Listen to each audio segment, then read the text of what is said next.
Buenas noches, bienvenido a nuestra clase de Tania. Hoy nos encontramos en nuestra clase número 20 y vamos a comenzar con el capítulo número 7. Para hacer un breve resumen de lo que vimos al final del capítulo 6, hablamos sobre las fuerzas impuras, las klipot noga, y dijimos que todas las acciones negativas que están prohibidas por la Torá reciben su fuerza de lo que se llama las tres klipot impuras. Hoy vamos a hablar de una clipá que realmente no es impura, pero finalmente tampoco es kedushá.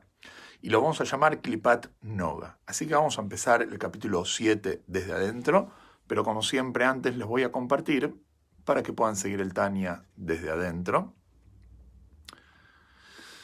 de la editorial Keot. Dice así, capítulo 7. Dice el Alter Rebbe lo siguiente.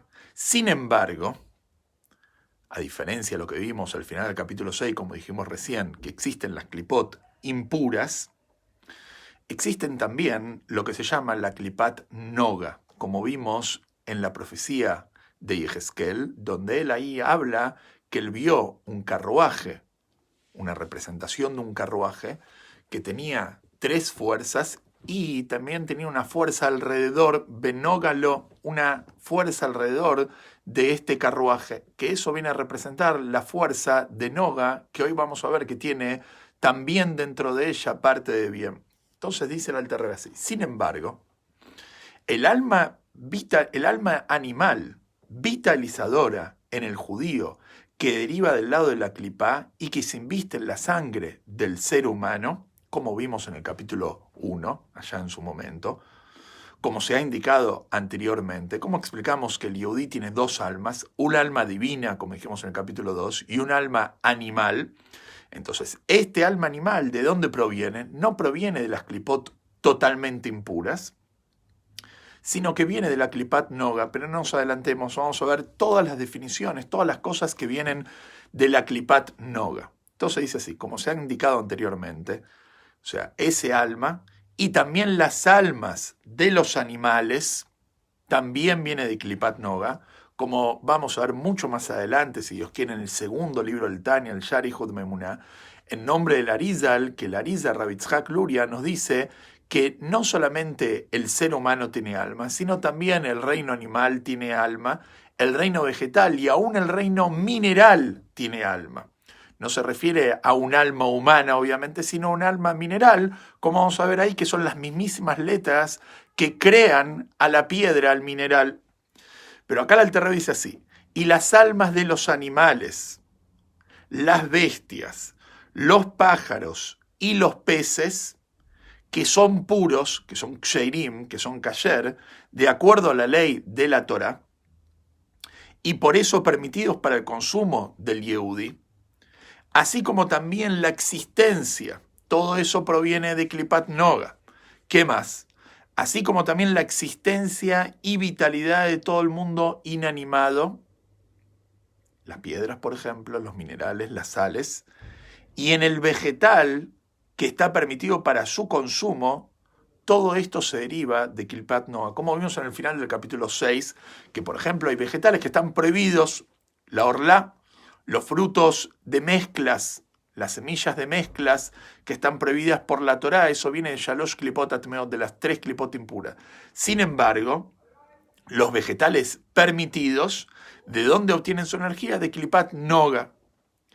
De la misma manera, dice el Alter Rebbe, también la existencia y la vitalidad. No solamente estamos hablando de las cosas físicas, sino también las acciones de cada acto, palabra, las palabras y pensamientos en asuntos mundanos que no contienen un aspecto prohibido, que no es algo prohibido, no es que estoy haciendo algo prohibido por la Torá, no es que estoy diciendo, vamos a decir, la shonara, maledicencia, o no es que estoy pensando algo prohibido, una machshavá zará, un pensamiento ajeno, extraño, que no contienen aspecto prohibido, que no son ni raíz ni rama de los 300 preceptos prohibitivos y sus derivados, ya seas prohibidos por la autoridad explícita de la Torá o sea que está explícito en la Torá, es una de las 365 prohibiciones, o por orden rabínica, o por una orden de los rabanán,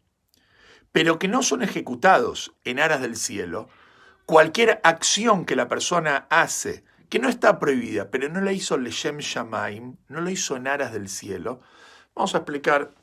Nosotros sabemos lo que dicen nuestros sabios, Behol Maaseja y Ul Leshem Shamaim, que todos tus actos sean en aras del cielo. ¿Qué significa esto? El yehudí tiene que saber que no solamente en las cosas prohibidas uno tiene prohibido hacer, sino también en las cosas que están permitidas, uno no lo tiene que hacer stam, vamos a decir, sin una intención correcta, o como va a explicar ahora el Alter Rebbe, que lo hace para tener provecho y placer de eso, sino que uno lo tiene que hacer en aras del cielo. El yehudí tiene que saber que todo lo que uno hace, lo hace en aras del cielo para conectarse con Dios, para cumplir con su misión en este mundo, para completar su neshama. Entonces, si la persona hace algo que no está prohibido, o piensa algo que no está prohibido, o habla algo que no está prohibido, pero que él no lo hizo leshem shamaim, él no lo hizo en aras del cielo, sino por voluntad del cuerpo, sino que él lo hizo por instinto, por su deseo del cuerpo. Su deseo y su apetencia, es más, fíjense lo que dice el Alter Rebbe, aun si es una necesidad del cuerpo, como por ejemplo comer, que la persona no come por placer, come porque necesita alimentarse. Una persona instintivamente come. Y necesaria para su misma preservación y vida, como tomar un vaso de agua o comer una comida, en el caso de Yehudí, algo kasher, no estamos hablando de algo prohibido acá, solo que su intención es defectuosa. ¿Por qué? Porque no es en aras del cielo, es decir, para usar su cuerpo, o sea que él no comió en aras del cielo. Él no comió para obtener fuerza para poder cumplir con su misión en este mundo, para poder ir a estudiar Torah, para poder ir a hacer tzedaká, para poder ir a cumplir una mitzvah, para poder ir a trabajar fidedignamente como corresponde, sino que él lo comió stam, no pensó que él lo hacía con una intención en aras del cielo.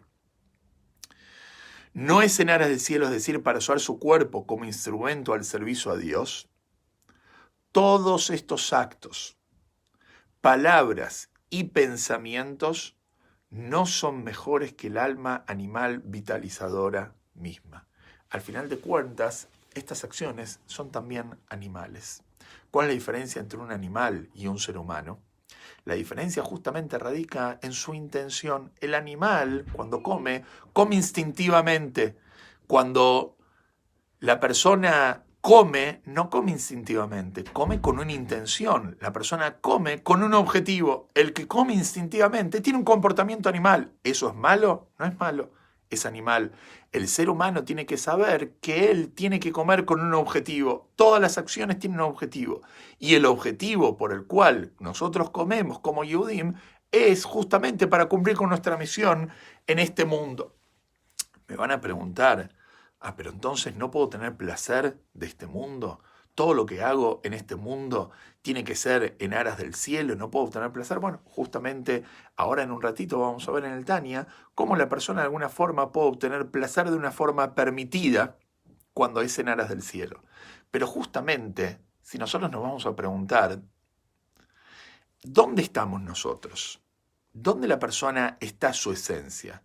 Su esencia no está justamente en hacer lo permitido y abstenerse de lo prohibido. La esencia de la persona, lo común de la persona en que se encuentra justamente en las cosas triviales de la vida. En las cosas ni que están prohibidas, ni que son una mitzvah, en el día a día. Entonces es ahí donde expresamos nuestro propio ser. Eso lo hacemos, las cosas triviales de la vida, como comer, como dormir, como ir a trabajar, como ir a hacer deportes, ¿lo hacemos para obtener placer de eso, como un animal? ¿O lo hacemos para cumplir con una misión en este mundo? Entonces la respuesta cada uno la puede dar. Si uno quiere tener un comportamiento como un animal, entonces, bueno, allá con él, esa persona de alguna forma está eligiendo ese camino en la vida. Pero nosotros sabemos, cuando estudiamos Tania, que nuestro objetivo tiene que ser un objetivo superior. Tenemos que cumplir las hacer las cosas que hacemos en nuestro mundo para cumplir con nuestra misión en este mundo y conectarnos con Dios. Continuamos. Sigo leyendo. Todo en este conjunto de cosas, o sea, todas las palabras, pensamientos y acciones, fluye y emana todas estas cosas de la segunda gradación de Klipá y Sitra Hará. La primera son las 3 Klipot Atmeot, las 3 Klipot impuras, como dijimos, que es en orden progresivo ascendente, o sea, las más bajas son las primeras 3. La cuarta es más elevada que las otras 3. La cuarta Klipá, denominada Klipat Noga. ¿Qué es Klipat Noga? Klipá que brilla, que tiene un brillo, que tiene algo de bien dentro de sí. Porque en este mundo, dice el Alter Rebbe, denominado el mundo de Asiá, el mundo de la acción, la mayor parte, de hecho, casi todo, dice el Alter Rebbe, es mal de Klipat Noga. La mayor parte de este mundo, como dijimos al final del capítulo 6, es mal de Klipat Noga, con solo poco bien entremezclado en ella. Como se explica, por ejemplo, en los libros de los 4 mundos. El mundo de Atzilut, el primer de los 4 mundos del Ser y Shalshelut, es absolutamente todo bien, no hay mal. En el segundo de los mundos, Briá, el mundo de la creación, el primero Atzilut es el mundo de la emanación. El segundo de los mundos es el mundo de Briá, el mundo de la creación. Ahí es mayoritariamente bien sobre mal. En el tercero de los mundos, el mundo de Yetzirá, el mundo de la formación, ahí está igual, tanto mal como bien. Y en nuestro mundo, el mundo de la acción hacia, es mayoritariamente mal en este mundo, de Klipat Noga. Como dice el Tania, porque en este mundo, denominado el mundo de Asiá, otra vez vuelvo a leer, que es el mundo de la acción, la mayor parte, de hecho casi todo, es mal de Klipat Noga, con solo poco bien entremezclado en ella. De esta mínima cantidad de bien, dentro de Klipat Noga, de este bien que tiene este mundo de Klipat Noga, por ejemplo, vienen las buenas cualidades que se encuentran en el alma animal del Yehudí, como se ha explicado antes, como lo explicamos en el capítulo 1, ahí en el final del capítulo 1, por ejemplo, que el Yehudí, por naturaleza, en su ADN espiritual, tiene benevolencia, tiene compasión, que son rasgos inherentes en la naturaleza del Yehudí. Sin embargo, por cuanto de que no vienen por esfuerzo, sino que vienen, vamos a decir, instintivamente, entonces estas características vienen del alma animal, de la parte de Noga. Ahora bien, continúa el Tania. ¿Qué es Klipat Noga? Klipat Noga es una categoría intermedia entre las 3 Klipot totalmente impuras. Es como un medio entre lo que es lo prohibido, lo impuro, las 3 Klipot impuras, y la categoría y el grado de santidad y la Kedushá. Es un intermedio que la mayoría de las cosas en este mundo corresponden a eso. No están ni prohibidas ni son una mitzvah. Por lo tanto, esta Klipat Noga es como una bisagra, si lo podemos traer como un ejemplo. Algunas veces esta Klipat Noga es absorbida dentro de las 3 Klipot impuras, depende de la intención, como vamos a ver ahora, que el hombre, el Yehudí, pone al hacer o al utilizar esa energía. A veces es absorbida dentro de las 3 Klipot impuras, como está explicado en el Etz Haim, capítulo, portal 49, al principio del capítulo 4, en nombre del Zohar, ahí trae la fuente, y en otros momentos esta Klipá Noga es absorbida en el nivel de santidad, se eleva a la Kedushá y elevada a su categoría, y se eleva, a veces se degrada esta Klipá y a veces se eleva a la Kedushá. Ahora vamos a ver un par de ejemplos. Esto es cuando el bien que está entremezclado en ella es extraído y separado del mal, prevalece sobre aquel y asciende para ser absorbido en la santidad. Es como un ejemplo cuando una persona tiene una fruta.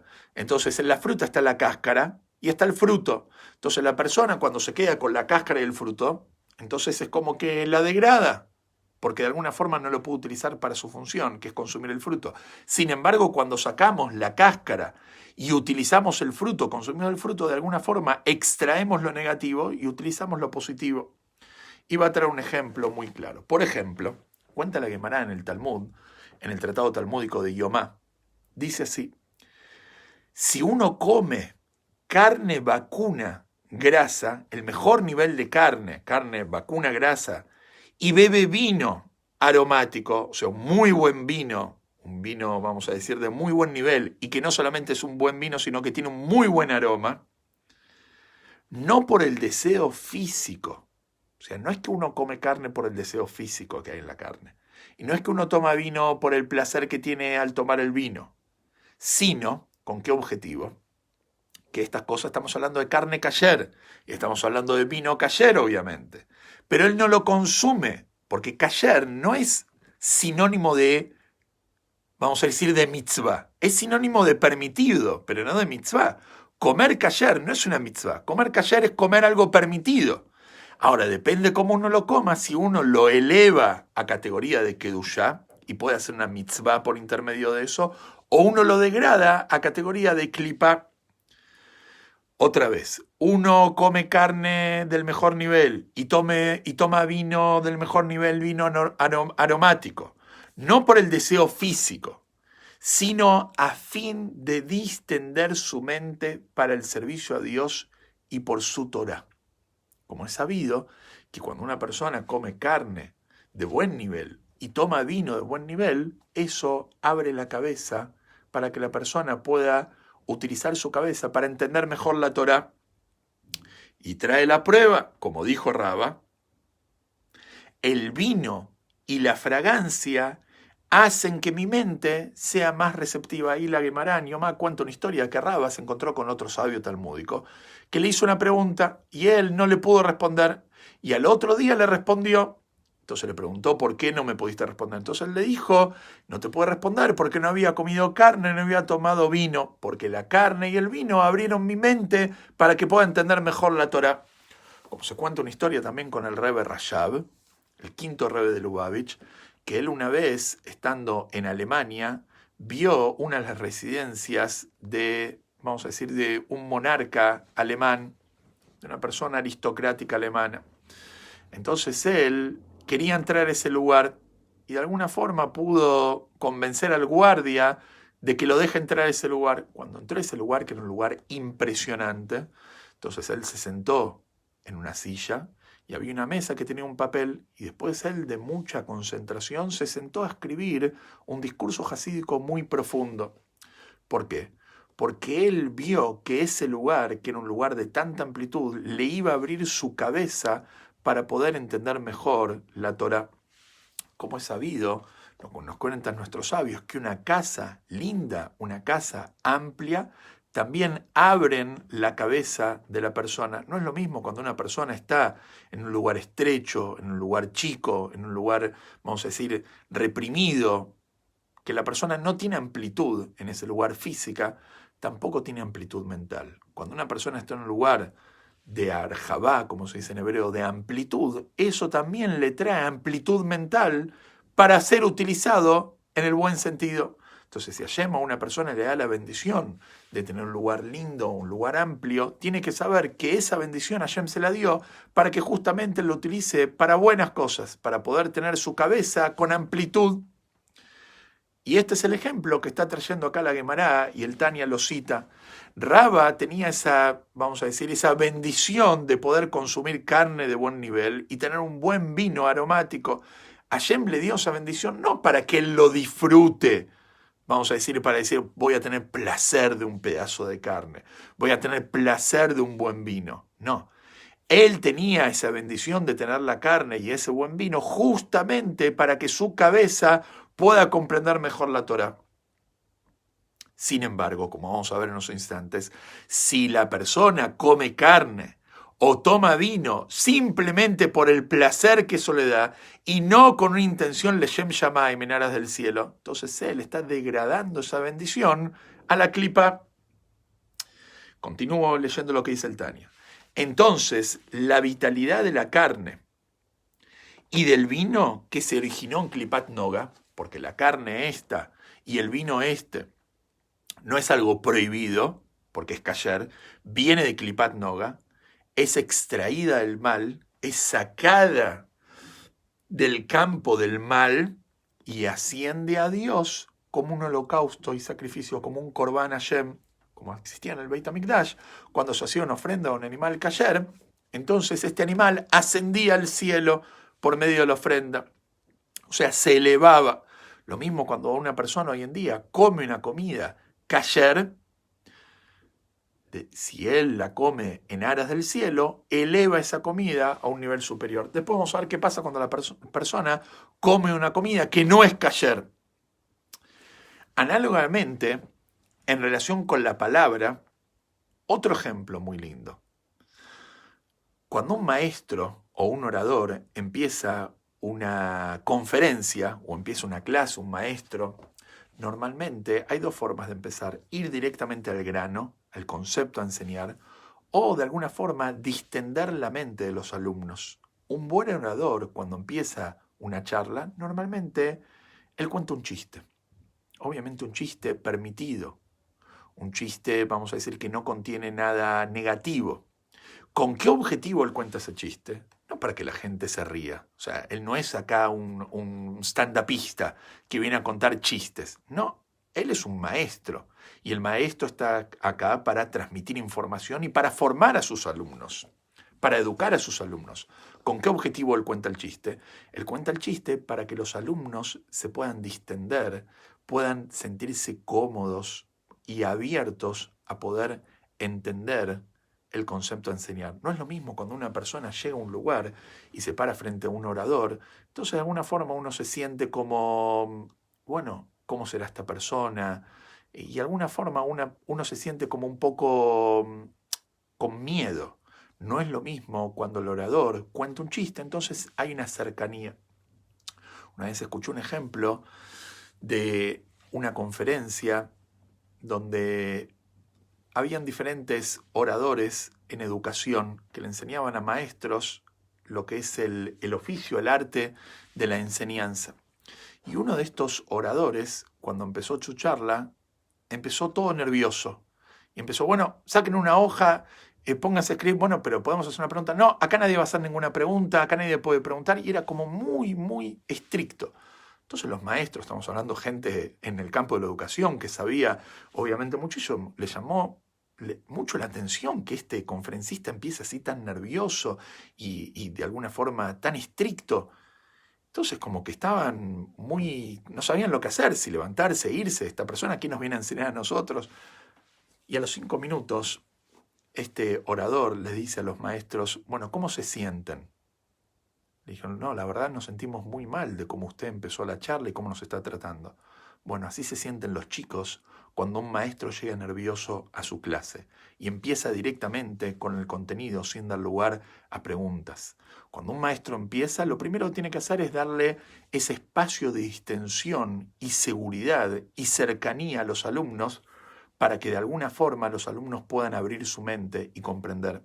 Y esto es lo que hacía Raba, nos cuenta el Tania, basado en el Talmud. Dice así, análogamente, en relación con la palabra, aquel que hace un comentario divertido para aguzar su mente y hacer que su corazón se regocije en Dios y su Torá y su servicio, que deben ser realizados con alegría, cumplimiento de Torah Mitzvot siempre tiene que ser realizado con alegría, como solía hacer Raba con sus discípulos, comenzando su discurso primero con una observación divertida, contando un chiste, con lo cual los alumnos se ponían de buen humor.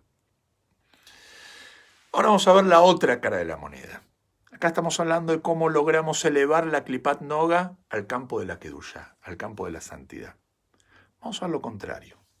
Por el contrario, si una persona es de aquellas que comen carne glotonamente, lo mismo, pero lo contrario, come carne glotonamente, y se llenan de vino por gula, a fin de satisfacer su apetito corporal y animal, con el solo objetivo de que la persona quiere satisfacer su placer. Entonces, como este apetito por los placeres pertenece al elemento agua, como vimos en el capítulo 1, de los 4 elementos del alma animal, la vitalidad que está dentro de la carne y del vino que ha ingerido, se degrada y es absorbida temporalmente en el mal total de las 3 clipot impuras. O sea, uno puede comer kasher de la mejor supervisión rabínica, la mejor ashgajá, pero si uno lo come con una intención de gula y de placer solamente, y no con un objetivo de alimentarse para poder servir a Dios por intermedio de esa fuerza, temporalmente él degrada esa energía a las 3 clipot impuras. Y vamos a ver después por qué temporalmente, porque al final de cuentas era kasher, y por cuanto que era kasher, se puede elevar, se puede reformular esa energía y elevarla finalmente al bien.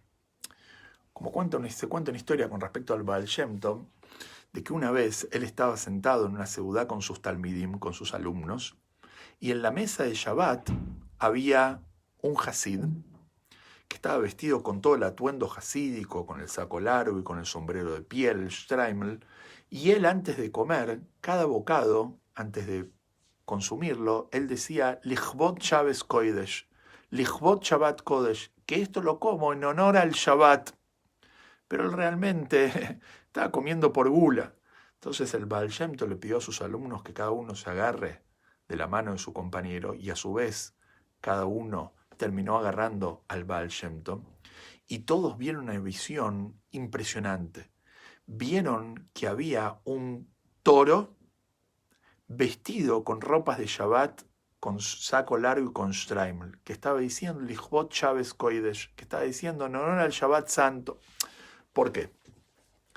Porque él estaba diciendo que comía en honor a Shabbat, mantenía sus ropas de Shabbat, pero él ¿por qué estaba comiendo? Él estaba comiendo para satisfacer su deseo. Era un animal, era un toro, no era más que un toro. Por eso el Baal Shem Tov le mostró espiritualmente qué es lo que estaba pasando en esa situación. Seguimos leyendo.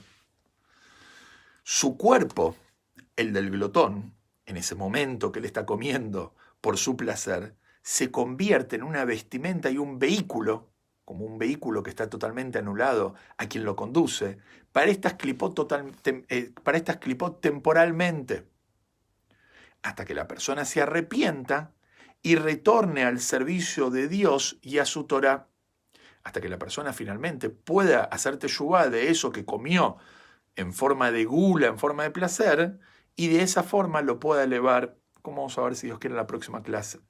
Porque en tanto la carne y el vino eran kasher y permisibles, puede revertirse y ascender cuando él retorna al servicio de Dios. ¿Por qué? Esto está implícito en el término eter. ¿Qué significa eter? Algo permitido, mutar, permisibilidad y mutar, permitido, vale decir que no está atado y cautivo. ¿Cómo se dice cautivo, atado? Asur. ¿Qué es algo asur? Algo prohibido. ¿Qué significa algo asur? Algo asur no es solamente algo prohibido, algo que está atado. Algo que está atado, por más que uno lo coma en alas del cielo, no es elevable. Una persona que roba y con eso que robó hace una mitzvah, por más que él haga esa mitzvah, no es una mitzvah, no la está elevando.